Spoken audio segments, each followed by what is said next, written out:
எனக்காக யாவும் செய்து முடிக்கும் என் தேவன் நீர் இருக்க பயமே இல்லை.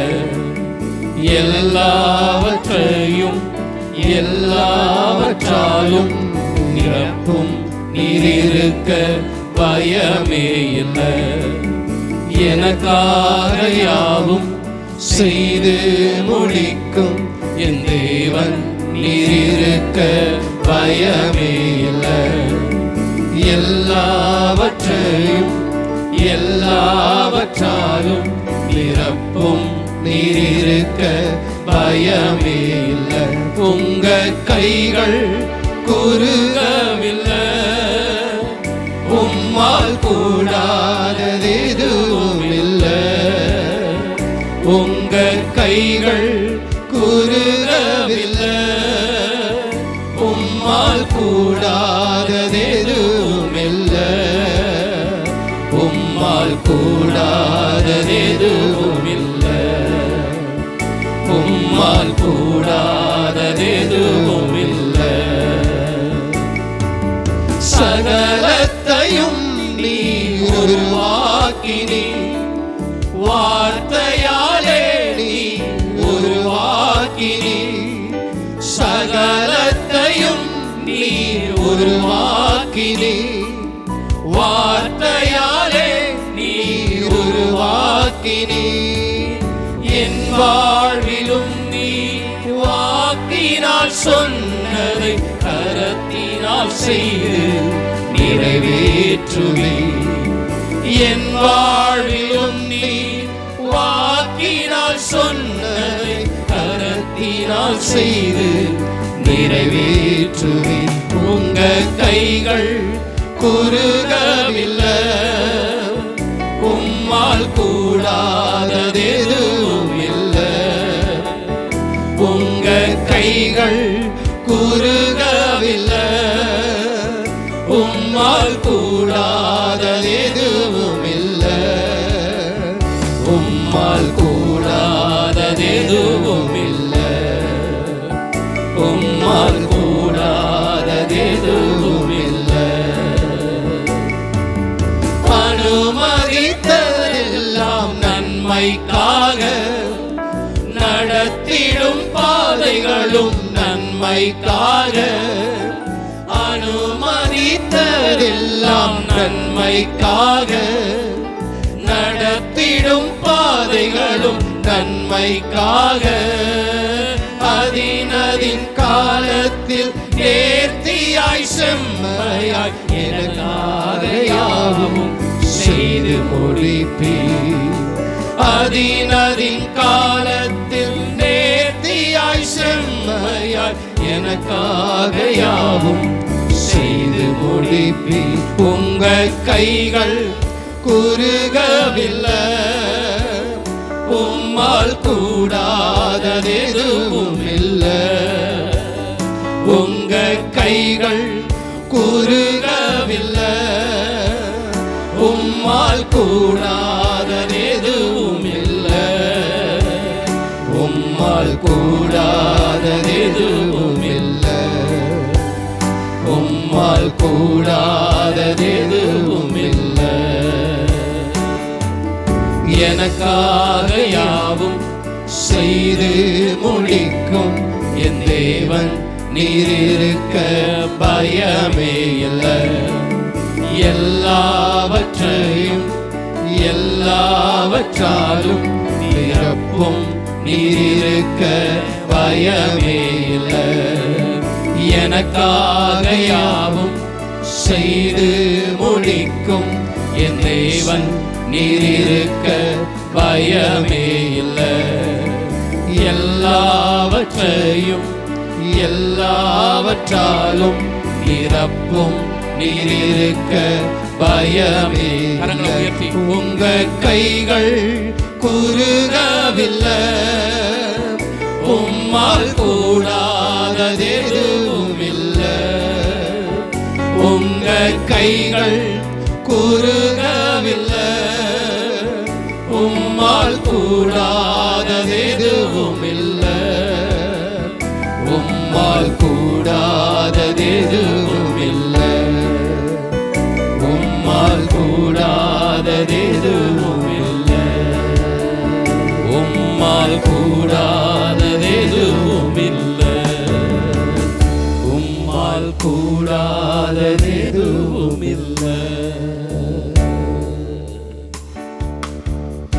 பிதாவாகிய தேவனாலும் கர்த்தராகிய இயேசு கிறிஸ்துவினாலும் கிருபையும் சமாதானமும் உண்டாயிருப்பதாக. ஆமென். இந்த ஏப்ரல் மாத தியான செய்திக்குள் செல்வதற்கு முன்பதாக ஏப்ரல் மாதத்தை குறித்த ஒரு முன்னுரையை உங்களுக்கு முன்பதாக நான் வைக்கிறேன். கர்த்தருக்கு மகிமை உண்டாகட்டும். நமக்கு இந்த ஏப்ரல் மாதம் முதல் ஞாயிற்றுக்கிழமை ஈஸ்டர் தினமாக இருந்ததினாலே கலிலேயாவுக்கு போவோம் வாருங்கள், அங்கே நான் உங்களை சந்திக்கிறேன் என்கிற செய்தியை, கலிலேயா என்கிற செய்தியை நாம் முதல் ஞாயிற்றுக்கிழமை பார்த்தோம். ஆனால் இந்த ஏப்ரல் மாதத்திற்கு ஒரு வசனத்தை எடுத்து 1ஆம் தேதி தியானித்தோம். அந்த வசனத்தை இன்றைக்கு தியான செய்தியை உங்கள் மத்தியில் வைக்க விருப்பப்படுகிறேன். அந்த வசனத்தை சொல்வதற்கு முன்பதாக இந்த ஏப்ரல் மாதத்தை குறித்த ஒரு முன்னுரையை உங்கள் மத்தியில் வைக்கிறேன். கவனமாய் கேட்க அன்பாய் விரும்புகிறேன். ஏப்ரல் மாதம் என்றாலேயே கணக்கு ஆண்டின் துவக்க மாதமாக இருக்கிறது. பொருளாதாரத்தின் புதிய துவக்கம் இந்த ஏப்ரல் மாதம். பண்டைய காலங்களில் ஏப்ரல் மாதம் வருடத்தின் முதல் மாதமாக இருந்தது. நமக்கு எப்படி ஜனவரி தான் ஃபர்ஸ்ட் மந்த் அப்படின்னு நம்ம சொல்கிறோமோ, ஆதி காலங்களிலே பல்லாயிரம் ஆண்டுகளுக்கு முன்பதாக ஒரு வருடத்தின் முதல் மாதம் எது என்றால் ஏப்ரல் மாதமாக இருந்தது. ஏப்ரல் மாதத்தில் தான் செழிப்பு துவங்கும், மலர்கள் மலர துவங்கும், பயிர்களெல்லாம் செழிப்பாக ஓங்கி வளரக்கூடிய சூழ்நிலை இருக்கும். ஜனவரி டிசம்பர் போன்ற மாதங்களில் ஏற்படுகிற கடும் பனி, குளிர், மலர்கள் எல்லாம் வாடி போகும், பயிர்கள் எல்லாம் பலனற்று போகும். ஆனால் இந்த டிசம்பர், ஜனவரி, பிப்ரவரி, அந்த மார்ச்சினுடைய எண்டு, ஏப்ரலினுடைய துவக்கம், அந்த செழிப்பின் காலம் துவங்கும். பூக்கள் எல்லாம் மலர்ந்து அழகாக மலர ஆரம்பிக்கும். நீங்கள் கவனித்து பார்த்தீங்கன்னா மலைகள், சுற்றுலா ஸ்தலங்கள், அவங்களெல்லாம் சீசனை என்னைக்கு ஓப்பன் பண்ணுவாங்க அப்படின்னா ஏப்ரல் மேலே தான் ஓப்பன் பண்ணுவாங்க. ஏன்னா அந்த ஏப்ரல் மேலே தான் நீங்கள் பார்த்தீங்கன்னா அப்படியே பசுமையாக இருக்கும். மலர் கண்காட்சிகள் எல்லாம் வைக்கப்பட்டு ஃப்ளவர் கார்டன், அந்த கார்டன், நிறைய கார்டன் எல்லாம் ஏற்படுத்துவார்கள். அதெல்லாம் எந்த மாதம்? இந்த ஏப்ரல் மே மாதத்தில் தான் இருக்கும். ஏன்னா இதுதான் சீசன், மலர்கள் மலர்கிற மலர்ச்சியின் மாதம். த நியூ பிகினிங்ஸ் மந்த் என்று ஏப்ரல் மாதத்தை அழைப்பார்கள். பண்டைய காலங்களில் ஏப்ரல் துவங்கிவிட்டாலேயே ஜனங்களுக்குள் ஒரு சந்தோஷம் ஆரம்பமாகிவிடும். வறட்சி முடிய போகிறது, செழிப்பு ஆரம்பமாக போகிறது, நம்முடைய வாழ்க்கையில் ஒரு செழிப்பான காலம் துவங்கிவிட்டது என்று ஏப்ரல் மாதத்தை வரவேற்று கொண்டாட்டமான நாட்களாக ஏப்ரலின் நாட்களை மாற்றுவார்கள். அன்பானவர்களே, இந்த ஏப்ரல் மாதம் உங்களுடைய துக்கமும் முடிய போகிறது, உங்களுடைய வறட்சி முடிய போகிறது, செழிப்பு ஆரம்பமாக போகிறது. எத்தனை பேர் ஆமென் சொல்லுகிறீர்கள்? யூதர்களுடைய ஆரம்ப மாதம் ஏப்ரல் மாதம். அதாவது யூதர்களுக்கு ஏப்ரல் கிடையாது, யூதர்களுக்கு நிசான் என்கிற மாதம் இருக்கிறது. இந்த நிசான் மாதம் எப்பொழுது துவங்கும் என்றால் மார்ச்சினுடைய கடைசி, ஏப்ரலினுடைய துவக்கம். யூதர்கள் தங்களுடைய கேலண்டரில் முதல் மாதமாக மார்ச், ஏப்ரல் இந்த காலத்தை தான் முதல் மாதமாக வைத்திருக்கிறார்கள். ஆண்டவராக இயேசு கிறிஸ்துவினுடைய சிலுவை பாடு, உயிர்த்தெழுதல், இந்த ஆராதனைகள் எந்த மாதத்தில் நடைபெறும் என்றால் நீங்கள் எந்த வருட கேலண்டரை எடுத்து பார்த்தாலும் மார்ச் மாதம் அல்லது ஏப்ரல் மாதத்தில் தான் இந்த ஆராதனைகள் நடைபெறும். நமக்கு குட் ஃப்ரைடே சர்வீஸ் எப்போ நடந்தது? 3ஆம் தேதி நடந்தது இல்லையா? ஈஸ்டர் சர்வீஸ் 5ஆம் தேதி நடந்தது. சில வருடங்கள் மார்ச் எண்டு வரும், சில வருடங்கள் ஏப்ரல் முதல்ல வரும். நீங்கள் இந்த மார்ச் ஏப்ரலில் நீங்கள் கவனித்து பார்த்தீங்கன்னா பல துவக்கங்கள் காணப்படும். பல துவக்கங்கள், கிறிஸ்தவ வாழ்க்கையின் துவக்கம் பாவத்துக்கு மரித்து கிறிஸ்துவுக்காக பிழைக்கிற அந்த துவக்கத்தையும் ஆண்டவர் இந்த முதல் மாதத்தில் தான் கொண்டு வந்து வைத்திருக்கிறார். அன்பானவர்களை, ஒன்றை கவனியுங்கள். நீங்கள் கிறிஸ்துவுக்குள் இருப்பீர்களானால் உங்கள் வாழ்க்கையில் துக்க காலம் முடிய போகிறது. இனி நீங்கள் தீமையை காண மாட்டீர்கள் என்று சொல்லக்கூடிய அந்த செழிப்பின் காலங்கள் துவங்கப் போகிறது. அன்பானவர்களே, வறட்சி, கண்ணீர், பாதிப்பு, இழப்பு இவைகள் இந்த ஏப்ரல் மாதமும் வருகிற மாதங்களும் தொடர்ந்து கொண்டு இருக்க போகிறதில்லை. எத்தனை பேர் விசுவாசிக்கிறீர்கள்? ஹல்லேலூயா! எப்படி ஒரு ஏப்ரல் மாதத்தை வரவேற்று இது ஒரு மலர்ச்சியின் மாதம், இது ஒரு செழிப்பின் மாதம் என்று ஆதி காலங்களிலே கொண்டாடினார்களோ, இன்றைக்கும் ஏப்ரல் மாதத்தை பொருளாதாரத்தின் துவக்க மாதமாக, ஒரு செழிப்பின் ஆரம்ப மாதமாக வைத்திருக்கிறார்களோ, அதுபோல உங்களுடைய வாழ்க்கையிலும் அன்பானவர்களே ஒரு ஆசீர்வாதத்தின் துவக்கத்தை இனி வருகிற நாட்களிலே நீங்கள் காணப்போகிறீர்கள். எத்தனை பேர் விசுவாசிக்கிறீர்கள்? கொஞ்சம் கரங்களை உயர்த்தி ஹல்லேலூயா. ஆண்டவரே, உம்முடைய நாமத்தினால ஆண்டவரே இந்த காலவெளியிலே நாங்கள் ஜெபம் பண்ணுகிறோம். ஆண்டவரே, உங்களுடைய சுகவாழ்வு துளிர்க்கும், நீங்கள் செழிப்பை காண்பீர்கள் என்கிற அந்த வார்த்தையின் ஆசீர்வாதங்களை இம்மாதத்திலே நாங்கள் காணப்போகிறோம். அதற்காக நன்றி. சத்தமா ஆமென் சொல்லலாமா? யோவான் சுவிசேஷம் 4ஆம் அதிகாரம் 35ஆம் வசனம். அறுப்பு காலம் வருகிறதற்கு இன்னும் 4 மாதம் செல்லும் என்று நீங்கள் சொல்லுகிறதில்லையா? இதோ வயல் நிலங்கள் இப்பொழுதே அறுப்புக்கு விளைந்திருக்கிறது என்று உங்கள் கண்களை ஏறெடுத்து பாருங்கள் என்று நான் உங்களுக்கு சொல்லுகிறேன். உங்கள் கண்களை ஏறெடுத்து பாருங்கள் என்று நான் உங்களுக்கு சொல்லுகிறேன். செழிப்பின் காலங்களை உங்களுக்கு முன்பாக வைத்திருக்கிறேன். உங்கள் கண்களை ஏறெடுத்து பாருங்கள் என்று ஆண்டவர் இந்த வாக்குத்தத்தத்தை நமக்கு கொடுக்கிறார். இந்த வசனத்தை வாசிக்கும் பொழுது நாம் எல்லாரும் சாதாரணமாக உட்கார்ந்து கொண்டு இருக்கிறோம். எந்த ஒரு ஆரவாரம் இல்லாமல், மகிழ்ச்சி இல்லாமல், அப்படியே இது இந்த வசனத்தை வாசிக்கிறதுக்கு முன்னாடி எப்படி இருந்தோமோ அதே போல நம்ம உட்கார்ந்து கொண்டு இருக்கிறோம். ஆனால் யூதர்கள் இந்த வசனத்தை கேட்கும் போது ஒரு பெரிய ஆரவார சத்தத்தை எழுப்புவார்கள். அவர்களுக்கு நன்றாக இந்த வசனம் விளங்கும். காரணம் என்ன தெரியுங்களா? யூதர்களுடைய, அதாவது பண்டைய காலங்களிலே இந்த வசனம் உங்கள் கண்களை ஏறெடுத்து பாருங்கள், அறுவடை ஆயத்தமாக இருக்கிறது என்று சொன்னால் உடனே ஒரு பெரிய சந்தோஷம் உண்டாகிவிடும். ஒரு பண்டிகை காலங்களிலே உண்டாகிற சந்தோஷத்தை போல ஜனங்கள் சந்தோஷப்படுவார்கள். அருமையானவர்களை, ஆண்டவர் பயன்படுத்தின வசனங்கள், வாக்குத்தத்தங்கள், உவமைகள் இவைகளெல்லாம் நீங்கள் கவனித்து பார்த்தீங்கன்னா அந்த காலத்தில் இருக்கிற சூழ்நிலைகளை பொருத்தி தான் ஆண்டவர் வசனங்களை கொடுப்பார். அந்த வசனங்களை சொன்ன உடனே ஜனங்களுக்கு விளங்கிக் கொள்வார்கள். ஓ, ஆண்டவர் செழிப்பை குறித்து சொல்லுகிறார் என்று விளங்கிக் கொள்வார்கள். இதோ உங்கள் கண்களை ஏறெடுத்து பாருங்கள், அறுவடைக்கு விளைநிலங்கள் ஆயத்தமாக இருக்கிறது என்று சொன்னால் ஜனங்கள் என்ன செய்வார்கள்? சத்தமாக ஆரவாரம் செய்வார்கள். அன்பான சகோதரனே, சகோதரி, ஒருவேளை நமக்கு இந்த வசனத்தின் அந்த ஆழம் சரியாக விளங்கி கொள்ளாததினாலே ஒருவேளை அமைதியாக இருந்தாலும் ஆண்டவருடைய நாமத்தினாலே சொல்லுகிறேன், உங்கள் கண்களை ஏறெடுத்து பாருங்கள். உங்களுக்கான ஆசீர்வாதங்களை கர்த்தர் ஆயத்தம் செய்து வைத்திருக்கிறார். நம்ப முடியாத அளவுக்கு உங்களுடைய இருதயம் ஒருவேளை சோர்ந்து போயிருந்தால், உங்கள் ஆவி ஒருவேளை அனலற்று போயிருந்தால், தேவன் அப்படியே விட்டுவிட மாட்டார். உங்கள் கண்களை பிரகாசிக்க செய்வார். உங்களுடைய இருதயத்தை ஆண்டவர் ஏவி விடுவார். உங்களுக்காய் வைத்திருக்கிற ஆசீர்வாதங்களில் நீங்கள் சுதந்தரிக்கும்படி உங்களை கொண்டு வந்து நிலை நிறுத்துவார். கர்த்தருக்கு மகிமை உண்டாகட்டும். அருமையானவர்களே, இன்றைக்கும் இந்த வசனத்திலிருந்து 3 குறிப்புகளை நான் உங்கள் மத்தியில் வைக்க விருப்பப்படுகிறேன். உங்களுடைய கவனம் முழுவதும் இந்த வசனத்தின் பக்கம் இருப்பதாக. ரூத் புஸ்தகம் 1ஆம் அதிகாரம் 22ஆம் வசனம். இப்படி நகோமி மோவாபிய ஸ்திரியான தன் மருமகள் ரூத்தோடும் கூட மோவாப் தேசத்திலிருந்து திரும்பி வந்தால், வார்கோதுமை அறுப்பின் துவக்கத்தில் அவர்கள் பெத்லேஹேமுக்கு வந்தார்கள். கடும் பஞ்சம் இஸ்ரவேல் தேசத்திலே, சாப்பிடுவதற்கு வழி இல்லை. அங்கே காணப்பட்ட நகோமி பஞ்சத்திலிருந்து பிழைப்பதற்காக தன்னுடைய கணவன் மற்றும் பிள்ளைகள் இருவரோடு கூட அவள் மோவாப் தேசத்திற்கு போகிறாள். கர்த்தருக்கு ஸ்தோத்திரம். மோவாப் தேசத்திலே நல்ல விளைச்சல் இருக்கிறது என்று சொல்லி அங்கே போகிறாள்.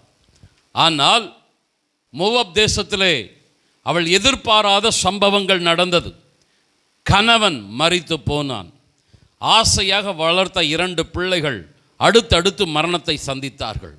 மிகவும் மனமுடைந்த நிலையிலே நகோமி காணப்பட்டாள். விசுவாசம் முற்றிலுமாய் இழந்து போன நிலையில் ஒரு அவநம்பிக்கையோடு கூட இருக்கிறாள். அந்நிய தேசத்தில் நகோமி ஒரு அவநம்பிக்கையின் பாத்திரமாக, கண்ணீராக, ஏமாற்றத்தோடு, தோல்வியோடு கூட இருக்கிறாள். ஆனால் கர்த்தர் அவள் அப்படியே அவமாய் போகட்டும் என்று விட்டுவிடவில்லை. அவளுக்கு தம்முடைய அன்பை வெளிப்படுத்த தொடங்கினார். தேவனுடைய பிள்ளைகள் இஸ்ரவேல் தேசத்தில் அல்ல, உலகத்தின் எந்த மூலையில் இருந்தாலும் ஆண்டவர் தம்முடைய அன்பை வெளிப்படுத்துகிறவர். இன்றைக்கும் அன்பானவர்களே, உங்களுடைய இருதயம் சோர்ந்து போயிருந்தாலும், பலவிதமான பிரச்சனைகள், பாடுகள், போராட்டங்கள், உங்களுடைய ஆவி அனலற்று போயிருந்தாலும், ஆண்டவர் தம்முடைய அன்பை, தம்முடைய வல்லமையை உங்களுக்கு வெளிப்படுத்த விருப்பப்படுகிறார். இங்க நகோமிக்கு வருவோம். எப்படி ஆண்டவர் தம்முடைய அன்பை, வல்லமையை நகோமிக்கு வெளிப்படுத்தினார்? மறுபடியும் அந்த வசனத்தை பாருங்கள். நகோமி மோவாபிய ஸ்திரீயான தன் மருமகள் ரூத்தோடும் கூட மோவாப் தேசத்திலிருந்து திரும்பி வந்தாள். திரும்பி வந்தாள்னு சொல்லுகிற ஆண்டவர் அதுக்கடுத்து ஒரு காட்சியை காட்டுகிறார்.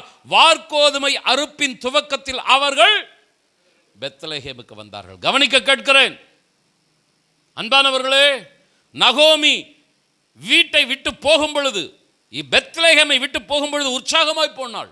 பெத்லெகேம் என்றால் அப்பத்தின் வீடு, நல்ல ஆகாரம். எங்கே ஆகாரம் இல்லாவிட்டாலும் பெத்லெகேமிலே ஆகாரம் இருக்கும்.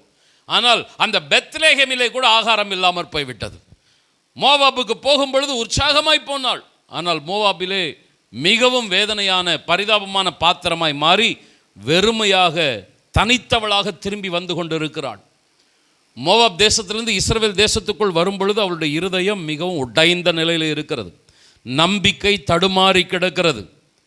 கவனிக்க கேட்கிறேன், ஒவ்வொரு வார்த்தைகளையும் கவனியுங்கள். கர்த்தருக்கு ஸ்தோத்திரம். அவளுடைய நம்பிக்கை தடுமாறி கிடக்கிறது.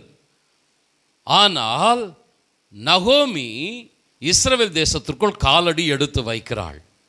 காலடி எடுத்து வைத்த உடனே அவள் கண்ட காட்சி அவளுடைய ஆவியை உயிர்ப்பித்தது. இழந்து போன விசுவாசம் மறுபடியும் அவளுக்குள் அனல் கொண்டது. அவள் என்ன காட்சியை காண்கிறாள்? வசனம் சொல்லுகிறது, வார்கோதுமை அறுப்பின் துவக்கம். அப்போ அவள் இஸ்ரவேல் தேசத்தை பார்க்கிறா, பயங்கர செழிப்பா இருக்கிறது.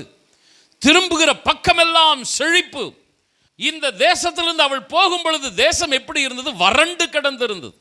நிலங்களெல்லாம் வெடித்து மொட்டையாக, பார்ப்பதற்கு பரிதாபமாக இருந்தது. அதனால் தான் மோவாபுக்கு போனால் இங்கே சாப்பிட்றதுக்கு வழி இல்லையே என்று. ஆனால் இப்பொழுது திரும்பி வருகிறாள். போன போது அவள் கண்ட காட்சி தேசமெல்லாம் வறட்சி. இப்போ அந்த நினைவோடு வருகிறாள், எப்படி இருக்குமோ தேசம். ஆனால் இஸ்ரவேல் தேசத்தில் அவள் காலடி எடுத்து வைக்கிறாள், அப்படியே பசுமையாக செழிப்பாக இருக்கிறது. நகோமிக்கு யாரும் பிரசங்கம் பண்ணலை. நகோமிக்கு யாரும் வாக்குத்தத்தத்தை எடுத்துகிட்டு வந்து கொடுக்கவில்லை. நகோமி வீட்டுக்கு எந்த ஒரு தீர்க்கதரிசியும் ஜெபிக்க, தீர்க்க தரிசனம் சொல்ல வீட்டுக்கு போகவில்லை. நீங்கள் நகோமியிலே 4 அதிகாரங்கள் இருக்கிறது. இந்த 1, 2, 3, 4 அதிகாரங்களை வாசித்து பாருங்கள். 1ஆம் அதிகாரம் புலம்பலின் அதிகாரம். 1ஆம் அதிகாரத்தில் அவள் புலம்பிக் கொண்டே இருக்கிறாள், வேதனையாய் அவள் பேசிக்கொண்டே இருக்கிறாள். ஆனால் 2ஆம், 3ஆம், 4ஆம் அதிகாரங்கள் விசுவாசத்தோடு கூட, வல்லமையோடு கூட அவள் செயல்பட்டு கொண்டு இருக்கிறாள். எந்த ஊழியக்காரன் வந்தான், எந்த தீர்க்கதரிசி தீர்க்க தரிசனம் சொன்னான்? அவள் கண்ட காட்சி, உன் கண்களை ஏறெடுத்து பார். நகோமி இஸ்ரவேல் தேசத்துக்குள் நுழையும் பொழுது கண்களை ஏறெடுத்து பார்க்கிறாள்.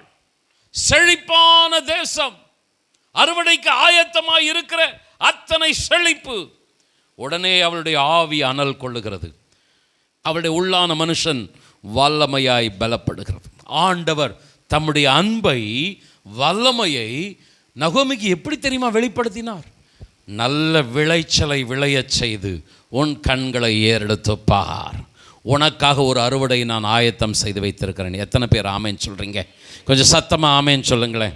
107ஆம் சங்கீதம் 8ஆம் வசனம் இப்படி சொல்லுகிறது, தவனமுள்ள ஆத்துமாவை கர்த்தர் திருப்தியாக்கி பசியுள்ள ஆத்துமாவை நன்மையினாலே நிரப்புகிறவர் என்று 107:8 நாம் வாசிக்கிறோம். ஆண்டவர் எப்படிப்பட்டவர்? பசியுள்ள ஆத்துமாவை திருப்தியாக்குகிறவர், தவனமுள்ள ஆத்துமாவை நன்மையினாலே நிரப்புகிறவர். அந்த வாஞ்ச, தாகம், ஏக்கம் விட்டுற மாட்டார். நகோமி கிட்ட இருந்த ஒரு ப்ளஸ் பாயிண்ட் என்ன தெரியுமா? அவள் கணவனை இழந்தாள், அவள் பிள்ளைகளை இழந்தாள், அவள் சந்தோஷத்தை இழந்தாள். ஆனால் ஒன்றை அவள் இழக்கவே இல்லை, தேவனோடு உள்ள உறவை அவள் இழக்கவே இல்லை. ஆதலால் தான் அவள் மோவாபிலேயே செத்து மடிந்து விடாமல் இஸ்ரவேல் தேசத்துக்கு எழும்பி வருகிறாள். என் அன்பு சகோதரனே, சகோதரியே, ஒன்றை அன்பாய் உங்களுக்கு சொல்லுகிறேன். வேலை ஸ்தலம், வீடு, சொந்த பந்தம் அல்லது பலவிதமான சூழ்நிலைகள் உங்களை கடுமையான பாதிப்புக்குள்ளாக்கலாம். பல காரியங்கள் உங்களை விட்டு விடை பெற்றுக்கொண்டு கடந்து செல்லலாம், உங்களை மறந்து விடலாம். ஆனால் ஒன்றை நீங்கள் மறந்து விடாதிருங்கள், ஒரு காரியத்தை இழந்து விடாதிருங்கள். நகோமி இழக்காதது தேவ சமூகம். பிரைஸ் அல்லாட். கொஞ்சம் சத்தமாக ஆமென் சொல்லுங்களேன். அவள் எழுந்து தேவ சமூகத்திற்கு, அதாவது பெத்லகேமுக்கு, தன் சொந்த தேசத்துக்கு, வாக்குத்தத்தம் பண்ணின தேசத்துக்கு அவள் எழும்பி வந்தாள். என் அன்பு மகனே, மகளே, வாழ்க்கையிலே ஒரே நிலையிலே எல்லாரும் இருப்பார்கள் என்று சொல்ல முடியாது. சில நேரம் பாவ சோதனைகள், சத்ருவின் சூழ்ச்சிகள் நம்மை மோவாபுக்கு கொண்டு போய்விடும், தேவனுக்கு தூரமாய் கொண்டு போய்விடும். சில இழப்புகளை சந்திப்போம், பாதிப்புகளை சந்திப்போம், மிக கடுமையான சூழ்நிலையாய் மாறிவிடும். இனி எப்படி நான் தேசத்துக்கு போவது என்று மோவாபிலேயே நகோமி இருந்து விடவில்லை. எனக்கு ஒரு அன்பான ஆண்டவர் இருக்கிறார். அவர் பசியுள்ள ஆத்துமாவை திருப்தியாக்குகிறவர், தவனமுள்ள ஆத்துமாவை நன்மையினாலே நிரப்புகிறவர். எழும்புகிறாள். அவள் அப்படியே பெத்லகேமுக்கு கடந்து வருகிறாள். தேவனுடைய சபைக்கு ஓடோடி வந்துவிடு என் அன்பு திருச்சபையே. என்ன இழப்பு ஏற்பட்டாலும், என்ன பாதிப்பு உனக்கு வேலையிலே, குடும்பத்திலே, வாழ்க்கையிலே இருந்தாலும் ஒன்றை நீ இழக்கக்கூடாது. தேவனோடு உள்ள ஐக்கியத்தை, தேவனுடைய சபையில் இருக்கிற அந்த உறவை நீ இழக்கவே கூடாது. எத்தனை பேர் ஆமேன் சொல்றீங்க? கொஞ்சம் சத்தமாக ஆமேன் சொல்லுங்களேன்.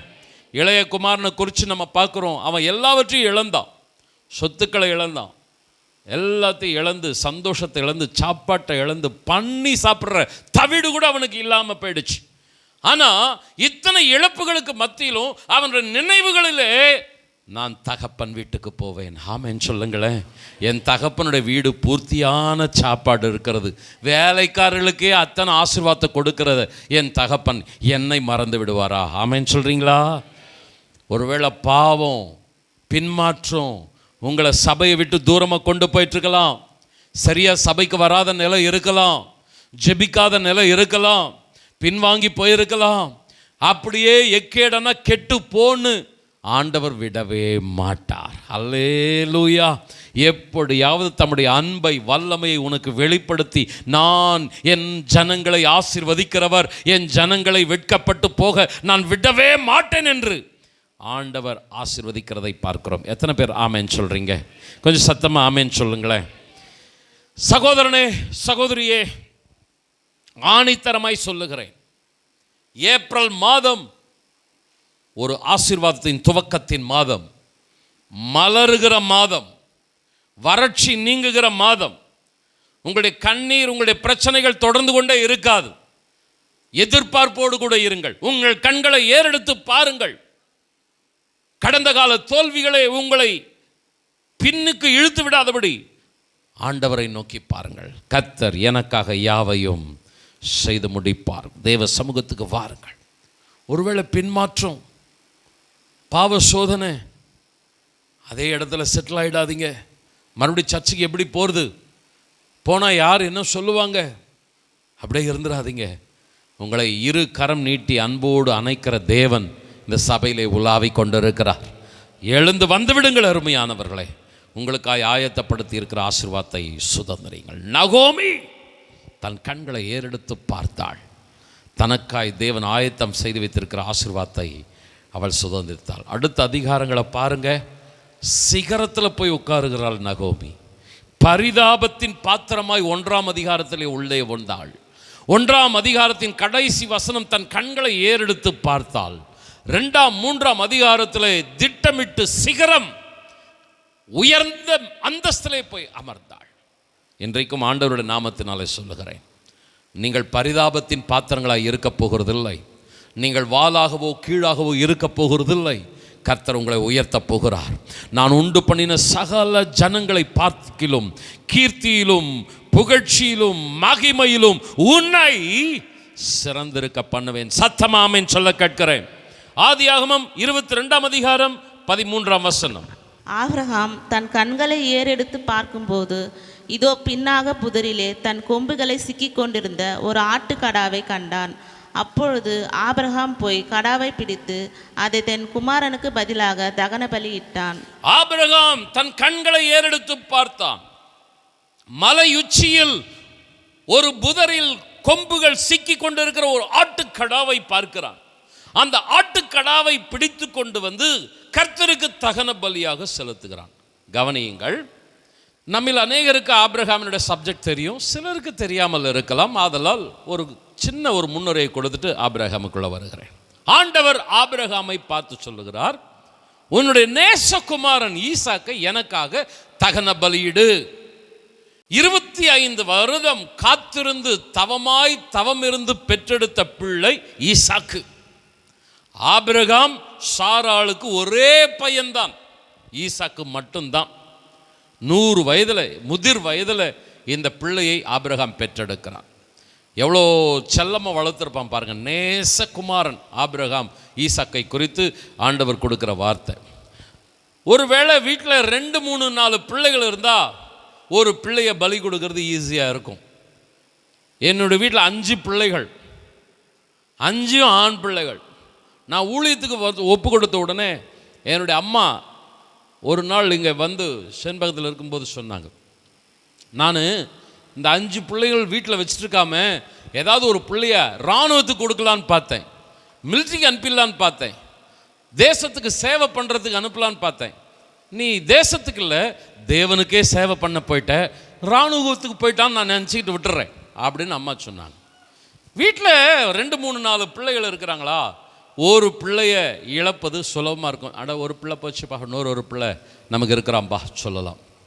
அல்லது வாலிப வயது இருக்கிறது, இன்னொரு பிள்ளையை பெற்றுக்கொள்ளக்கூடிய சரீர பலன் இருக்கிறது. சரி, இந்த பிள்ளை போனாலும் இன்னொரு பிள்ளையை நம்ம என்ன பண்ணலாம், பெற்றுக்கொள்ளலாம் அப்படின்னு இருக்கலாம்.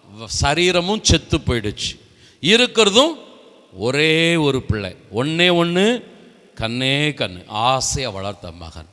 ஆண்டவர் சொல்கிறாரு பலியிடு. சம்பவம்லாம் எல்லாருக்கும் தெரியாது, ஒரு சிலருக்கு தெரியும், சிலருக்கு விளக்கமாக நான் சொல்கிறேன், கவனிங்க.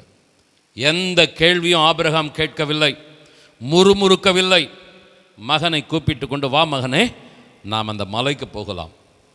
மலைக்கு போய் கொண்டிருக்கிறான். போகிற வழியிலே ஈசாக்கு மகன் அப்பா கிட்ட கேட்குறான், அப்பா விறகு இருக்கிறது, நெருப்பு கூட இருக்கிறது, ஆனால் நம்ம பலி செலுத்துறதுக்கு ஆடு இல்லையே. அதை கேட்ட உடனே தகப்பனுடைய உள்ளம் அப்படியே துடிச்சிருக்கும். நீதாண்டா அந்த பலி அப்படின்னு மனசு நினச்சிருக்கும். ஆனால் வாயில் அவன் அதை சொல்ல முடியல, குரல்லாம் உடைகிறது, துக்கம் தொண்டை அடைக்கிறது. மகனை பார்த்து ஆபிரகாம் சொல்கிறான், கர்த்தர் பார்த்து கொள்வார், வா மகனை போகலாம். வருகிறார்கள், மலை ஏறுகிறார்கள். தகப்பனுடைய உடைந்த உள்ளம், கலக்கமான பதில். ஈசாக்கு அதுக்கடுத்து வேறு எந்த கேள்வியும் கேட்கல, கம்முன்னு போயிட்டே இருக்கிறான் அப்பா கூட. மலை ஏறியாச்சு. ஆபிரகாம் கல்லெல்லாம் எடுத்து ஒரு பலிபீடத்தை கட்டுறான். அந்த பலிபீடத்து மேலே கொண்டு வந்த விறகுகளெல்லாம் அடுக்கி வைக்கிறான். அதுக்கடுத்து மகனை பார்க்குறான், மகன் அப்பாவை பார்க்குறான். மகனை கட்டி பிடிச்சி ஓன்னு கதறி அழுகிறான், முத்தமிடுகிறான். அதுக்கடுத்து கயிறுகளை எடுத்து மகனுடைய கை கால்களை கட்டுகிறான். ஒரு கேள்வியும் கேட்கல. ஒரு கேள்விக்கே அப்பா உடஞ்சிட்டார். உடைந்த குரலோடு பதில் சொல்லுவார், கர்த்தர் பார்த்துக்கொள்வார், வா மகனே. அதுக்கடுத்து அப்பாவை மனசை உடைக்க பிள்ளைக்கு விருப்பம் இல்லை, கையை காலை கட்டுறதுக்கு அமைதியாக இருக்கிறான். தூக்கி அப்படியே பலிபீடத்தின் மீது வைக்கிறான், அமைதியாக இருக்கிறான் மகன். கொஞ்சம் அப்பா பிள்ளை உறவை இங்கே டச் பண்ணுறேன். அன்பானவர்களே, அப்பாவுக்கு வயசு 100 வயசு, பையன் ஈசாக்கு வாலிப வயசு. ஒரு தள்ளி இருந்தால் அவ்வளோதான், அப்பா என்ன இருப்பார், கீழே விழுந்து, ஒருவேளை அந்த மலையிலேருந்து விழுந்து செத்தே கூட போயிருப்பார். தன்னை காப்பாற்றி கொள்ள தகப்பனை ஒரு உதைச்சிருந்தாவே முடிஞ்சு போச்சு. ஆனால் மகன் தகப்பனை கனப்படுத்துகிறான். தன்னை காப்பாற்றி கொள்ள தகப்பனை உதைக்காத தள்ளாத ஒரு மகன். தேவ திட்டத்தை நிறைவேற்ற மகனையே பலி கொடுக்கிற ஒரு அர்ப்பணிப்புள்ள தகப்பன். அப்பா பிள்ளை எப்படி இருக்கிறாங்க பாருங்க. வீட்டில் இன்னைக்கு கிறிஸ்தவ வீடுகளுக்குள்ள நுழைஞ்சா பிள்ளைகள் அம்மா அப்பாவுக்கு கொடுக்குற மரியாதை எப்படி இருக்குது தெரியுங்களா? பிள்ளைகளெல்லாம் அம்மா அப்பாவை கனப்படுத்துவதற்கு பதிலாக எட்டி உதைக்கிறவர்களாக இருக்கிறார். உதைக்கிறது கிடையாது லிட்டரலா, ஆனால் வாயின் வார்த்தைகளில் காயப்படுத்துகிறவர்களாக இருக்கிறார். என் அன்பான வாலிப தம்பி தங்கச்சி, ஒன்றை நான் சொல்லுகிறேன். உன் நிமித்தம் உன்னுடைய தாய் தகப்பன் உன்னை பெற்றெடுத்தவர்கள் கதறுவார்களானால், அழுவார்களானால், அது ஒரு நாளும் உனக்கு ஆசீர்வாதமாய் முடியவே முடியாது. அது ஆசீர்வாதமான காலமாகவே உனக்கு இருக்காது. வாலிப மகனே, பெற்றோர்களை அழ வைக்காதே. பிள்ளைகள் பெற்றோருக்கு எப்படிப்பட்டவர்களாக இருக்கிறார்கள்? கிரீடங்களாக இருக்கிறார்கள். உன்னை பெற்றத நிமித்தம் பெற்றோர்கள் தலை நிமிர்ந்து கம்பீரமாக இருக்கணும். ஆமென் சொல்லுங்க. ஆண்டவருக்கு மகிமை உண்டாகட்டும். அப்பா அம்மாங்களை சொல்கிறேன், இங்கே ஆபிரகாமை கொஞ்சம் பாருங்க. தன்னுடைய பிள்ளைய பலி கொடுக்க தயாராயிட்டான். தேவனுடைய நாமம் மகிமைப்படணும், தேவ திட்டம் நிறைவேறணும், தேவ சமூகம்தான் முக்கியம். என் பிள்ளை விட தேவ சமூகம் முக்கியம். ஆனால் இன்னைக்கு சபையை சில பெற்றோர்கள் எதற்கு பயன்படுத்துகிறாங்க? சபையை பலி கொடுப்பாங்க. சபை முக்கியமா, என் பிள்ளை முக்கியமா? அந்த ஒரு சில அம்மா அப்பா சொல்லுவாங்க, என் பிள்ளை தான் முக்கியம். ஆபிரகாம் ஈசாக்கு கொஞ்சம் பாரு. பெற்றோரே பிள்ளைகளே பாருங்கள். என்ன ஒரு அற்புதமான ஒரு உறவு. தேவ சமூகத்துக்காக பிள்ளையே பலி கொடுக்கிற தகப்பன், தன்னை காப்பாற்றிக் கொள்வதற்காக தகப்பனை எட்டி உதைக்காத ஒரு மகன். நிச்சயமாக ஆண்டவர் எவ்வளோ இந்த குடும்பத்தை பார்த்து சந்தோஷப்பட்டிருப்பார். கொஞ்சம் கரங்களை உயர்த்தி, தகப்பனை, எங்களுடைய வீடெல்லாம் தேவன் சந்தோஷப்படுற உறவுகளுக்குள்ளே இருக்கணும். அம்மா அப்பா பெற்றோர்கள் ஆண்டவரே பிள்ளைகளை கர்த்தருக்காக பலிகளாக வளர்க்கணும். பிள்ளைகளுக்கு செல்லம் கொடுத்து கெடுத்துடக்கூடாது. பிள்ளை முக்கியமா ஆண்டவர் முக்கியமானா, ஆண்டவர் தான் முக்கியம். பிள்ளை நீ இப்படி இருக்கணும் அப்படின்னு பிள்ளைகளை ஒரு பலிகளாக உருவாக்கணும். அதே போல் பிள்ளைகளும் பெற்றோர்களுக்கு ஒரு கனமாக இருக்கணும், தேவனுக்கு ஒரு மகிமையான பாத்திரமாக இருக்கணும். கிருபை தருவீராக. சத்தமாக ஆமென் சொல்லுங்களேன். இந்த மலைக்கு வந்துடலாம். மோரியா மலையில் அந்த பலிபீடத்தின் மேலே அடுக்கின விறகுகளின் மேலே மகனை தூக்கி வைக்கிறான். நடுங்குகிற கைகளோடு பட்டயத்தை எடுக்கிறான். ஆபிரகாம் அந்த பட்டயை எடுத்து ஓங்குகிறான். கொஞ்ச நேரத்தில் பட்டயம் மகனை 2 துண்டாக வெட்டி இருக்கும். ஆனால் ஒரு சத்தம் தொனிக்கிறது, ஆபிரகாமே, ஆபிரகாமே, பிள்ளையாண்டான் மேலே உன்னுடைய கையை போடாதே, நீ தேவனுக்கு பயப்படுகிறவன் என்பதை அறிந்திருக்கிறேன். பிள்ளைக்கு கெடுதி ஒன்றும் செய்து விடாதே. சத்தத்தை கேட்டவனும் பட்டயத்தை கீழே போடுறான். ஓடி வந்து பிள்ளையை தூக்கி வாரி அணைக்கிறான். கை கால்களை கட்ட விழுக்கிறான். கட்டி பிடித்து மறுபடியும் கதறி ஆளுகிறான். இந்த உணர்ச்சி வசமான தருணம் ஒரு நொடியில் முடிஞ்சிருக்காது. எவ்வளவு நிமிடங்கள், எவ்வளவு மணி நேரங்கள் அந்த மலையில் ஒரு கண்ணீரின் நேரமாக இருந்திருக்கும் என்பது தெரியாது. உடனே ஆபிரகாம், வா வா வா வா, நாம் ஓடி போய் விடலாம் சீக்கிரமாக. வீட்டை விட்டு வந்து 3 நாள் ஆகிவிட்டது.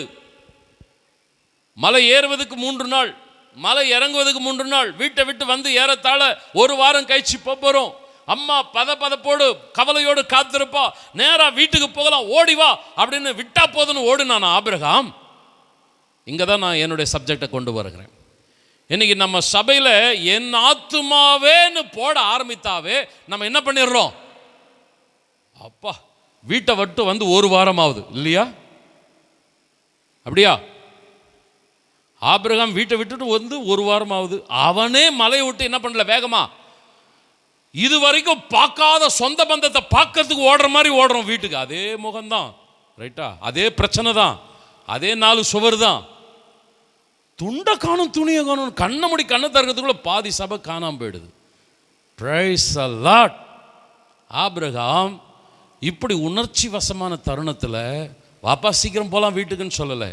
அந்த மலையிலேயே அந்த பலிபீடத்தை கொஞ்சம் உத்து பார்க்குறான். அந்த பலிபீடத்தை உத்து பார்க்கும்போது அவனுடைய மனசில் ஒரு கவலை வருகிறது. பிரதர் சிஸ்டர் கவனிங்க, பிரதர் சிஸ்டர் கவனிங்க. அந்த பலிபீடத்தை உற்று நோக்கும்போது அவனுக்குள்ள ஒரு பாரம் வருது. இப்போ நான் சந்தோஷமாக இருக்கிறேன், ஆண்டவர் என்னுடைய பிரச்சனைகள் எல்லாம் மாற்றி விட்டார். ஆனால் பலிபீடம் வெறுமையாக இருக்கிறது. ஒரு பலிபீடம் கட்டப்பட்டு அந்த இடத்துல பலி கொடுக்கப்படாவிட்டால் அது தேவனை அவமானப்படுத்தினதாகும், தேவனை அலட்சியப்படுத்தினதாகும். அந்த பலிபீடத்தை ஆபிரகாம் உற்று பார்க்கிறான். ஐயோ, இந்த கட்டைகள் இந்த பலிபீடத்தை அப்படியே விட்டு போகக்கூடாதே, ஒரு பலி செலுத்த வேண்டுமே. என் தேவனே, என்னை சந்தோஷப்படுத்தினவரே, உம்மை சந்தோஷப்படுத்த வேண்டுமே. நான் என்ன செய்ய வேண்டும் ஆண்டவரே? ஆபிரகாம் இடத்தில் ஆண்டவர் சொல்லுகிறார், உன் கண்களை ஏறெடுத்து பார். ஆபிரகாம் தன் கண்களை ஏறெடுத்து பார்க்கிறான். தூரத்தில் ஒரு புதர்ல ஆட்டு தன்னுடைய கொம்புகள் சிக்கி கொண்டிருக்கிற ஒரு ஆட்டுக்கடாவை பார்க்கிறான். கூர்மையை கவனிக்கிறான். அந்த ஆடு சத்தமிட்டு கொண்டு இருக்கிறது. இதுவரைக்கும் அந்த ஆட்டின் சத்தம் அவன் காதில் விழவில்லை. இதுவரைக்கும் அந்த ஆடு அங்கே இருக்கிறது என்பதை அவனுடைய கண்கள் காணவில்லை. கவனி பிரதர் அண்ட் சிஸ்டர், எப்பொழுது அவனுடைய கண்கள் அந்த ஆட்டுக்கடாவை பார்த்தது? கவனிங்க, எப்ப அவன் பலிபீடத்தை உற்று நோக்கினானோ அப்பொழுதுதான் அவனுடைய கண்கள் ஆட்டுக்கடாவை பார்த்தது. எப்பொழுது ஆண்டவரே, நான் தேவனே, உமை நான் திருப்திப்படுத்தணும், என்னை ஆசீர்வதிக்கிற, என்னை சந்தோஷப்படுத்துகிற உம்மை நான் மகிமைப்படுத்தணும்னு என்னைக்கு அவன் பலிபீடத்தை பார்த்தானோ அப்போதான் அவனுடைய கண்கள் ஆட்டுக்கடாவை பார்த்தது. பிரதர் அண்ட் சிஸ்டர், எத்தனை பேர் கவனிக்கிறீங்கன்னு எனக்கு தெரியல. உங்களுக்கும் ஒரு ஆசீர்வாதம் ஆயத்தமாக இருக்கிறது. உன் கண்களை ஏறெடுத்து பார்க்கும்போது ஒரு ஆசீர்வாதத்தை உனக்காக ஆயத்தப்படுத்தி இருக்கிறார். ஆனால் ஆபிரகாமுடைய கண்களுக்கு இதுவரைக்கும் அந்த ஆட்டுக்கடா தெரியல. இதுவரைக்கும் அவனுடைய காதுகளுக்கு அந்த ஆட்டுக்கடாவின் சத்தம் கேட்கல. ஏன் இப்ப கேட்குது? தேவனை கனப்படுத்த நினைக்கிற அவனுக்காக மலையிலே ஒரு சத்தம் தொனிக்கிறது, யெகோவா ஈரே. கர்த்தருடைய பர்வதத்தில் எல்லாம் பார்த்து கொள்ளப்படும். பிரதர் அண்ட் சிஸ்டர், இந்த பிரசங்கத்தை பண்ணும்போது நான் என்ன ஆண்டவருக்கு அர்ப்பணித்தேன். எவ்வளோ என்ன ஆசீர்வச்சிருக்கிறீரப்பா. ஒன்றும் இல்லாத வாழ்க்கை, ஆனால் எவ்வளவு ஆண்டவர் உயர்வு காணும். நான் மட்டும் சந்தோஷப்படுறதுக்கா? நான் மட்டும் திருப்தி அடைஞ்சிட்டா போதுமா?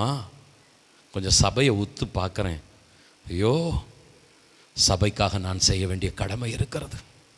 என்னை சந்தோஷப்படுத்தின தேவனை நான் சந்தோஷப்படுத்த வேண்டும். இன்னும் ஆண்டவருக்காக எதையாகிலும் செய்ய வேண்டும். ஆமென் சொல்கிறீங்களா? யெகோவா ஈரே. எல்லாவற்றையும் கர்த்தர் பார்த்து கொள்வார். யாருக்கு பார்த்து கொள்வார்? யாருக்கு பார்த்து கொள்வார்? தன்னுடைய தேவை முடிந்தவுடனே ஓட்டமும் நடையுமாக வீட்டுக்கு ஓடிவிடுகிறானே, அவனுக்கு எல்லாவற்றையும் கர்த்தர் பார்த்து கொள்ள மாட்டார். என்னால் சபைக்கு ஒரு ஆசீர்வாதம் வர வேண்டும். கொஞ்சம் ஆமென் சொல்லுங்க. என்னை ரட்சித்த தேவனுக்கு நான் ஒரு மகிமையான சாட்சியாக இருக்கணும். கொஞ்சம் ஆமென் சொல்லுங்க. நீ கொடுக்குற பணம் மாத்திரம் இல்லைம்மா, நீ கொடுக்க வேண்டிய நேரம், நீ ஜெபத்தை கொடுக்கணும். தேவனுடைய சமூகத்தில் வந்து உன்னை தாழ்த்தணும். நீ ஒரு பரிசுத்தமான சாட்சியா உன்னுடைய சொந்த பந்தங்களுக்கு மத்தியில், உன் ஊருக்கு மத்தியில் நான் தேவனுக்காக வாழப்போகிறேன். ஹல்லேலூயா. அன்னைக்கு பலிபீடம், அன்னைக்கு ஒரு ஆட்டை பலி செலுத்தினா போதும், முடிஞ்சிடுச்சு. தேவன் சுகந்த வாசனையை முகருவார். இன்றைக்கு சுகந்த வாசனையான பலிகள் நாமே.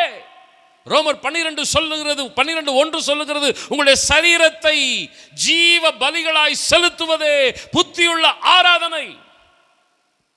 யெகோவா ஈரே. எல்லாருக்கும் அந்த வாக்குத்தத்தம் கிடையாது. எல்லாருக்கும் எல்லாவற்றையும் ஆண்டவர் நிரப்புகிறவர்னு பாட்டு பாடணும். நிரப்புவாரா? என் பாத்திரம் நிரம்பி வழிகிறதுன்னு தாவீது சொன்னானே, அதுபோல நிரம்பி வழிய செய்வார். எல்லாருக்குமா? இல்லை.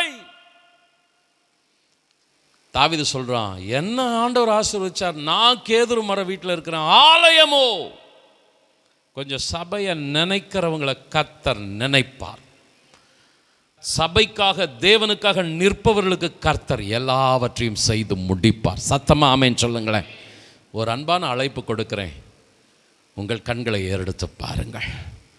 உங்களுக்கு ஆசீர்வாதம் ரெடியாக இருக்குது. இந்த ஏப்ரல் மாதத்தில் ஸ்டார்ட் ஆகிடுச்சு. இந்த 2026 படிப்படியாக நீங்கள் சுதந்திரிக்க போகிறீங்க. அதின் காலத்தில் நேர்த்தியாய் செம்மையாய் யாவற்றையும் கர்த்தர் செய்து முடிக்க போகிறார். சத்தமா ஆமென் சொல்லுங்க. ஆனால் ஒன்றை மறந்துடாதீங்க, பலிபீடத்தை கொஞ்சம் ஊற்று பாருங்க, சபையை ஊற்று பாருங்க. ஓட்டமும் நடையுமா வீடு வேலை அப்படியே இருக்காதீங்க. சர்ச்சை கொஞ்சம் பாருங்கள். என் தேவனுக்காக நான் எதையாகிலும் செய்ய போகிறேன். ஆமென் சொல்லுங்க. கொடுக்கிறவர்கள் கொடுங்கள், ஜெபிக்கிறவர்கள் ஜெபியுங்கள், உழைக்கிறவர்கள் உழையுங்கள், சபையிலே ஊரிலே சாட்சியாய் நில்லுங்கள். என் தேவனுக்காக நான் எதையாகிலும், என்னை ஆசீர்வதித்த கர்த்தருக்கு எதையாகிலும் நான் செய்வேன். செய்யுங்கள், கர்த்தர் ஆசீர்வதிப்பார். ஆமென் சொல்லுங்களேன் சத்தமா. இன்னும் ஒரு காரியத்தை இதில் வச்சுட்டு நான் 3வது குறிப்புக்கு போகிறேன். அந்த மலையில் அந்த ஆட்டுக்கடாவை எந்த மிருகமும் அடிக்கல. சிங்கமோ கரடியோ மலைப்பாம்போ எதுவுமே அந்த ஆட்டுக்கடாவை சேதப்படுத்தவில்லை. ஆபிரகாமுக்காக ஆயத்தப்படுத்தப்பட்ட அந்த ஆட்டுக்கடாவின் மீது எந்த ஒரு கரமோ சத்ருவோ மிருகமோ படாதபடி கர்த்தர் பாதுகாத்து கொண்டார். ஆமென் சொல்றீங்களா? உங்களுக்காக ஆயத்தப்படுத்தப்பட்டிருக்கிற ஆசீர்வாதங்களை சத்துரு மனுஷன் பறிக்காதபடி கர்த்தர் காத்து கொள்வார். ஆமென். கொஞ்சம் சத்தமா ஆமென் சொல்லுங்க. ஒன்றும் நீங்க இழக்க மாட்டீங்க. ஆனால் ஒன்றுத்தை மறந்துடாதீங்க, கொஞ்சம் பலிபீடத்தை ஊத்து பாருங்க. பலிபீடத்தை பார்த்த பின்னாடி தான் ஆபிரகாமுடைய கண்கள் எதை பார்த்தது? ஆட்டுக்கடாவை பார்த்தது. சபைக்காக தேவனுக்காக நீங்கள் அர்ப்பணிப்போடு இல்லையன்னா ஆட்டுக்கடாவை உங்கள் கண்கள் காணாது. உங்களுக்காய் ஆயத்தப்படுத்தப்பட்டிருக்கிற ஆசீர்வாதங்களை நீங்கள் சுதந்திரிக்க முடியாது. உன் கண்களை ஏறெடுத்துப்பார். இந்த பாடத்தை ஆண்டவர் சின்ன வயசுலேயே ஆபிரகாமுக்கு கற்றுக் கொடுத்துட்டார். நீங்கள் ஆதியாகமம் 15ஆம் அதிகாரம் 5ஆம் வசனத்தை வாசியுங்கள். அவர் அவனை வெளியே அழைத்து, நீ வானத்தை அண்ணாந்து பார், நட்சத்திரங்களை எண்ண உன்னாலே கூடுமானால் அவைகளை எண்ணு என்று சொல்லி, பின்பு அவனை நோக்கி, உன் சந்ததி இவ்வண்ணமாய் இருக்கும் என்றார். சின்ன வயசில், அதாவது சின்ன வயசு நான் எதை சொல்கிறேன்? ஆபிரகாமனுடைய ஆரம்ப கிறிஸ்தவ வாழ்க்கை. அதாவது ஆபிரகாமுக்கு அப்போ 75 வயசு. அப்போ தான் கிறிஸ்துவுக்குள்ளே தன்னுடைய வாழ்க்கையை ஸ்டார்ட் பண்ணுறான். அவன் கிறிஸ்துவுக்குள்ளே தன்னுடைய வாழ்க்கையை ஆரம்பிக்கும் போதே ஆண்டவர் அவனுக்கு ஒரு பாடத்தை கற்றுக் கொடுத்துட்டாரு. உனக்கு என்ன தேவைன்னாலும் உன்னுடைய கண்கள் எங்கே தான் இருக்கணும்? அண்ணாந்து பார்க்கணும். வானத்தை அண்ணாந்து பார். ஒத்தாசை வரும் பர்வதங்களுக்கு நேராக உன் கண்களை ஏறெடுத்து பார்.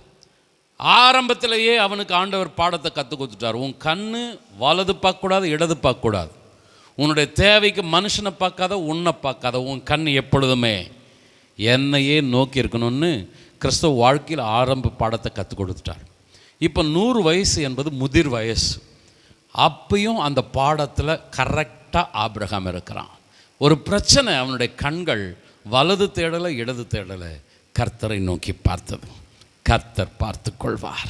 எத்தனை பேர் ஆமென் சொல்கிறீங்க? விசுவாசத்தை விட்டுறாதீங்க. சபையில் என்ன சத்தியத்தை கேட்குறீங்களோ விட்டுறாதீங்க. பிள்ளையாண்டானை நடத்த வருகிற வழியிலே நடத்து. முதிர் வயதிலும் அதை அவன் என்ன செய்வான்? விடாதிருப்பான். ஆபிரகாம ஆரம்பத்திலேயே டீச் பண்ணிட்டாரு. வயசான காலத்திலையும் அவனுடைய வெற்றி நடையாக இருக்குது. காரணம் என்ன தெரியுமா? அவனுடைய கண்கள் ஆரம்பத்தில் மாத்திரமல்ல, முதிர் வயதிலும் கர்த்தரையே நோக்கி பார்த்து கொண்டு இருந்தது.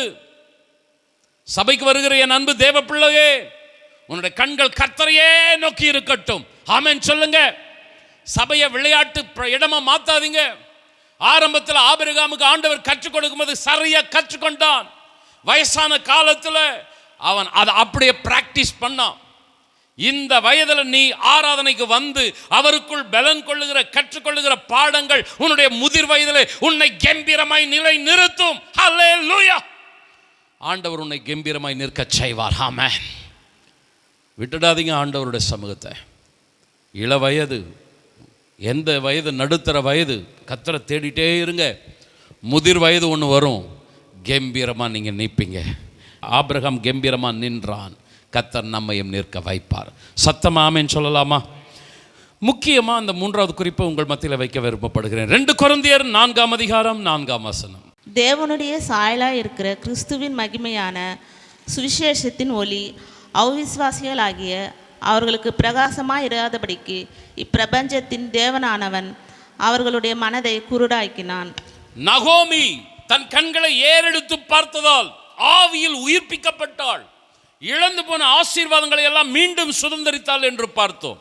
ஆபிரகாம் தன் கண்களை ஏறெடுத்து பார்த்ததால், கர்த்தரை கனப்படுத்த வேண்டும் என்ற ஒரு அர்ப்பணிப்போடு இருந்ததால் ஆண்டவர் யெகோவா ஈரேயாவாக அவனுக்காக எல்லாவற்றையும் பார்த்து கொண்டார் என்று பார்த்தோம். கண்கள் பிரகாசமாய் ஏறெடுத்து பார்க்கக்கூடிய பாக்கியமுள்ள கண்களாக இருந்தது. ஆண்டவர் சொல்லுகிறார் மத்திய சுவிசேஷத்தில், உங்கள் கண்கள் காண்கிறதுனாலே அவைகள் பாக்கியமுள்ளவைகள். ஆனால் இங்கே வசனம் சொல்லுகிறது, சிலருடைய கண்களை, மனதை சாத்தான் குருடாக்கினான்.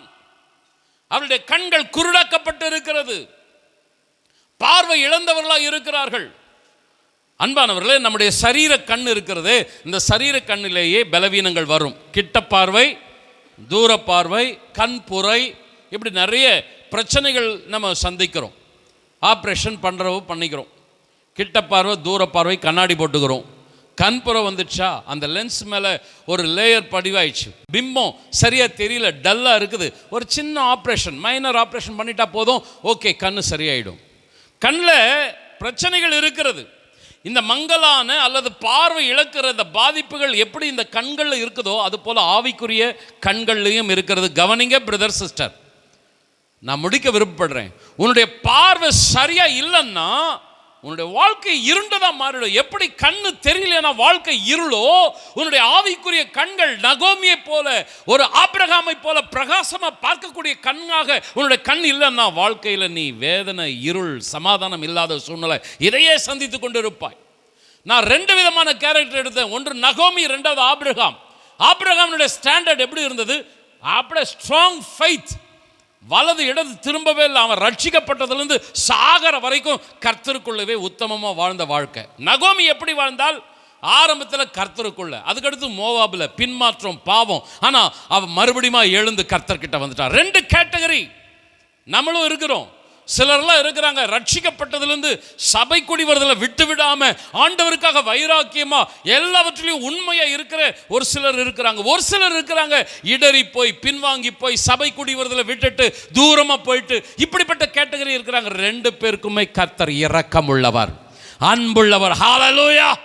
நகோமியை ஆசீர்வதித்தவர் இப்படிப்பட்ட சோர்ந்து போயிருக்கிற, பின்வாங்கி போயிருக்கிற மக்களையும் ஆசீர்வதிக்க வல்லவராகவே இருக்கிறார். ஆமென் சொல்லுங்களேன்.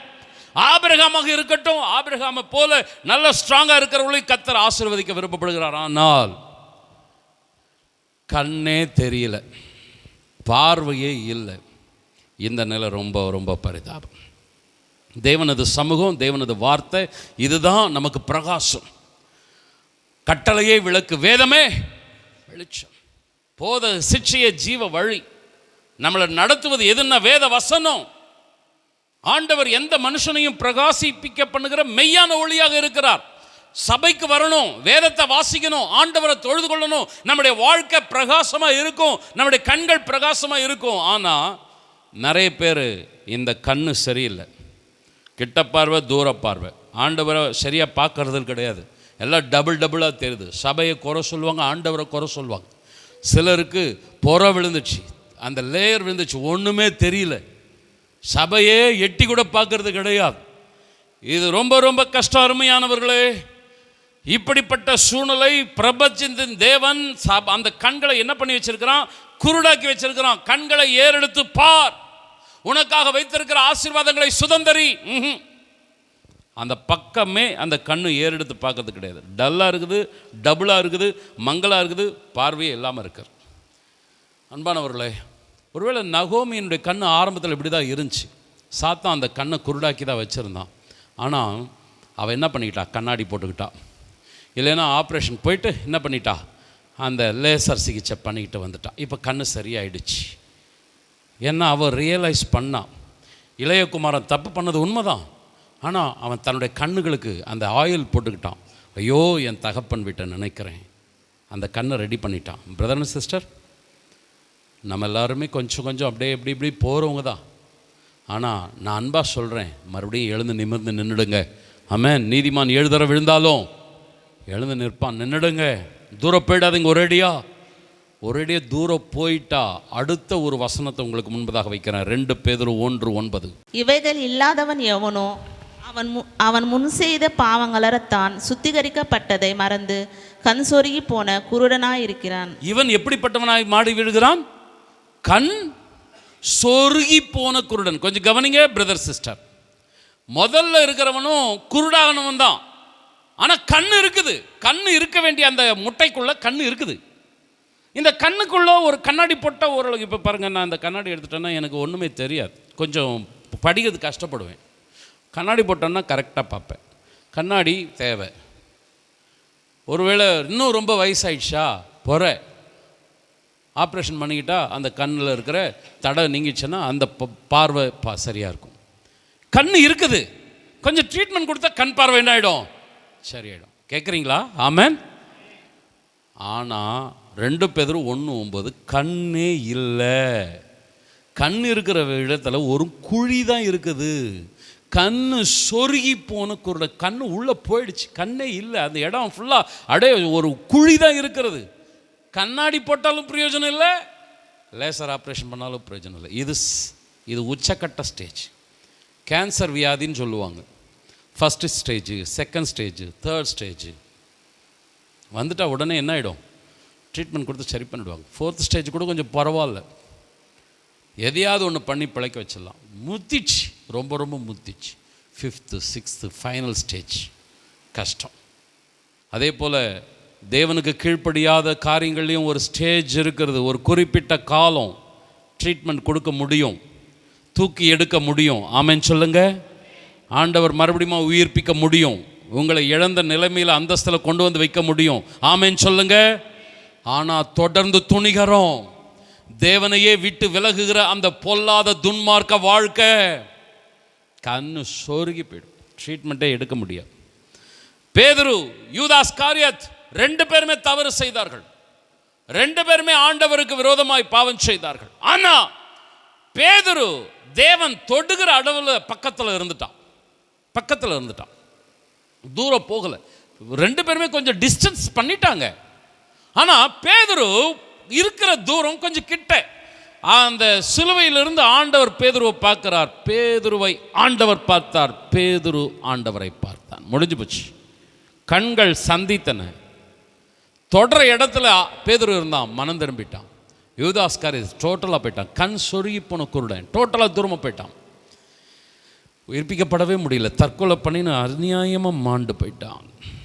அன்பானவர்களே, ஒருவேளை தடுமாற்றங்கள் இருக்கலாம். தேவன் தொடுகிற இடத்துல பக்கத்தில் இருந்துருங்க. ஆமென் சொல்லுங்க. நான் அடிக்கடி சபையில் இருக்கிற சகோதர சகோதரிகள் சிலருக்கு சொல்வேன், நீ என்ன தப்பு பண்ணாலும் பரவாயில்லப்பா, நீ சர்ச்சுக்கு வந்துருப்பா. ஏன்னா இது தேவன் தொடுகிற இடம். ஹல்லேலூயா. நீ சபையே மறந்துட்டு ஆண்டவர் பக்கமே எட்டி கூட பார்க்காம தூரமாக இருக்கிறது தேவன் தொட முடியாத இடம். அது கண் சொருகி போன ஒரு குருட்டுத்தன்மையை கொண்டு வந்துடும்.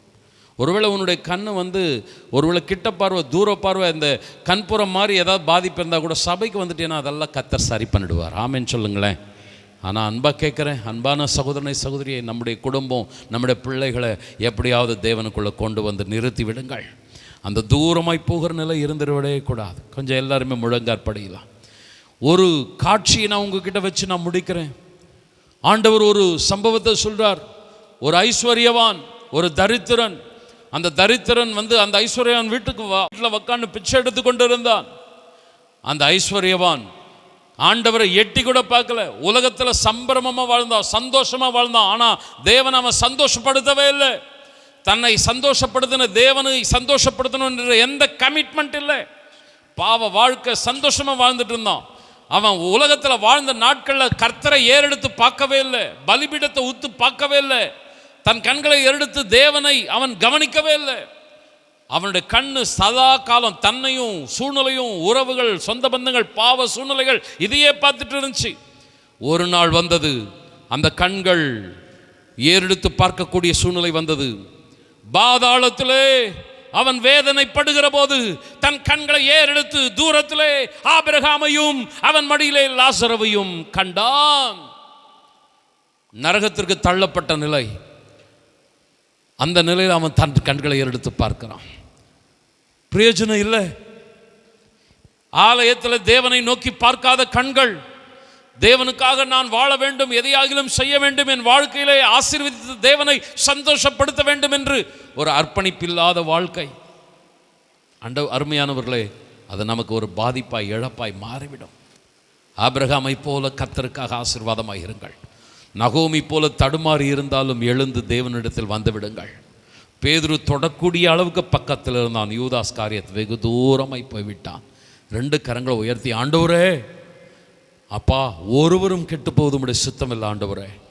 தகப்பனே, இப்படி நாங்கள் பிரசங்கம் பண்ணினாலும் நாங்கள் எங்களுடைய ஆண்டவரே சபையில் நகோமிக்களை பார்க்கணுமே தவிர, ஆபிரகாமுகளை பார்க்கணுமே தவிர, ஆண்டவரே இப்படி இழந்து போன நபர்களை பார்க்கக்கூடாது. 2 கரங்களை உயர்த்தி ஆண்டவரே தடுமாறி கிடக்கிற மக்களை தூக்கி எடுப்பீராக. ஏனென்றால் உம்மை நோக்கி பார்த்த ஒரு முகமும் வெட்கப்பட்டு போகவே இல்லை. கரங்களை தட்டி ஹல்லேலூயா, ஹல்லேலூயா, ஹல்லேலூயா. ஆபிரகாம் உம்மை நோக்கி பார்த்தான், முதிர் வயதிலும் கம்பீரமாய் இருந்தான். நகோமி முதிர் வயதில் கூட உம்மை நோக்கி பார்த்தாள். அவளுடைய இழந்த ஆசீர்வாதங்கள் எல்லாம் மறுபடியும் திரும்ப பெற்றுக்கொண்டு ஒரு ஆசீர்வாதமான பாத்திரமாய் இருக்கிறாள். ஹல்லேலூயா. உங்கள் கண்களை ஏறெடுத்து பாருங்கள். இந்த ஏப்ரல் மாதம் ஆசீர்வாதங்களின் துவக்க மாதம். ஒருவேளை கண்ணு கெட்டு போயிருந்துச்சுன்னா கொஞ்சம் ட்ரீட்மெண்ட் கொடுத்து கண்களை பிரகாசிக்க பண்ண 2 கரங்களை உயர்த்தி, ஆண்டவரே என்னுடைய கண்களை திறந்தருளும் ஆண்டவரே, என்னோட கண்களை பிரகாசிக்க பண்ணும் ஆண்டவரே. அப்பா, என்னுடைய கண்கள் உம்மை பார்க்கணும் ஆண்டவரே. ஏன்னா உம்மை நோக்கி பார்த்தா ஆண்டவர் ஒருபோது எங்களுடைய வாழ்க்கை வீணா போகாது. ஒருவேளை நான் உடைந்த பாத்திரமா நகோமி போல இருக்கலாம் ஆண்டவரே, ஆனால் நீர் தள்ளாதவர், நீர் தூக்கி எடுக்கிறவர். ஹல்லேலூயா. உம்மை நோக்கி பார்த்த ஒருவரையும் நீர் ஆண்டவரே கர்த்தாவே மறப்பதில்லை, வெறுப்பதில்லை. கரங்களை தட்டி கர்த்தரை மகிமைப்படுத்தலாமா? ஆமென். ஹல்லேலூயா, ஹல்லேலூயா. உடைந்த பாத்திரம் என்று நீர் எவரையும் தள்ளுவதில்லை. உடைந்த பாத்திரம் என்று நீர் எவரையும் தள்ளுவதில்லை. ஒன்றுக்கும் உதவாதோர் என்று நீர் எவரையும் சொல்லுவதில்லை. ஒன்றுக்கும் உதவாதோர் என்று நீர் எவரையும் சொல்லுவதில்லை. இயேசு மகாராஜா எங்கள் நேசம், இரக்கத்தின் சிகரம் நீரே. இயேசு மகாராஜா எங்கள் நேசம், இரக்கத்தின் சிகரம் நீரே. உமது முகம் நோக்கி பார்த்தவர்கள் வெட்கப்பட்டு போவதில்லை. உமது திருநாமம் அறிந்தவர்கள் கைவிடப்படுவதில்லை. நம்பினோரை நீர் மறப்பதில்லை. உம்மை தேடி வந்தோரை வெறுப்பதில்லை. நம்பினோரை நீர் மறப்பதில்லை. உம்மை தேடி வந்தோரை வெறுப்பதில்லை. இயேசு மகாராஜா எங்கள் நேசா, இரக்கத்தின் சிகரம் நீரே. இயேசு மகாராஜா எங்கள் நேசா, இரக்கத்தின் சிகரம் நீரே. கரங்களை தட்டி கர்த்தரை மகிமைப்படுத்தலாமா? ஹல்லேலூயா, ஹல்லேலூயா, ஹல்லேலூயா. ஆண்டவரே, இந்த நாளிலும் இந்த ஏப்ரல் மாதம் எங்களுக்கு ஒரு ஆசீர்வாதங்களின் துவக்க மாதம்.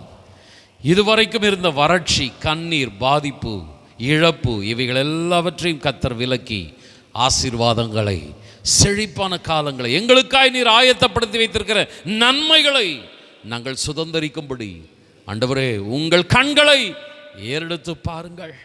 எங்களுடைய கண்களை நாங்கள் ஏறெடுத்து உம்மை பார்க்கணும்ப்பா. ஆண்டவரே, உம்மை நோக்கி பார்த்த முகங்கள் ஒன்று வெட்கப்பட்டு போகவே போகாது. அந்த நகோமியை போல, இந்த ஆபிரகாமை போல ஆண்டவரே உம்மையே பற்றி கொள்ள ஆண்டவரே, ஆரம்பத்தில் நாங்கள் கற்றுக்கொள்ளுகிற சத்தியத்தை முதிர் வயதிலையும் விடாதிருக்க ஆண்டவரே, வெற்றி நடை போடுகிற ஆண்டவரே குடும்பங்களாய் காணப்பட கிருபை செய்ய வேண்டும் என்று சொல்லி இந்த மாதத்தை ஆசீர்வதியும். ஊழியங்கள் எல்லாவற்றிலும் உடைய வல்லமை வெளிப்படுவதாக ஆண்டவரே உம்முடைய கரத்தில் அர்ப்பணித்து ஜெபிக்கிறோம். எல்லா எதிர் வல்லமைகளை மாற்றும், திருநாமத்தை மகிமைப்படுத்திக் கொள்ளும். இயேசுவின் நாமத்தில் ஜெபிக்கிறோம் நல்ல பிதாவே, ஆமென். என் ஆத்துமாவே கர்த்தரை ஸ்தோத்திரி, என் முழுமே பரிசுத்த நாமத்தை ஸ்தோத்திரி. என் ஆத்துமாவே கர்த்தரை ஸ்தோத்திரி, கர்த்தர் செய்த சகல உபகாரங்களை மறவாதே, ஆமென். நம்முடைய கர்த்தராகிய இயேசு கிறிஸ்துவின் கிருபையும் பிதாவாகிய தேவனது அன்பும் பரிசுத்த ஆவியானவருடைய ஆசீர்வாதமான வழி நடத்துதலும் நம் அனைவரோடு கூட என்றென்றும் தங்கியிருப்பதாக, ஆமென். Praise the Lord. கர்த்தர் உங்களை ஆசீர்வதிப்பாராக.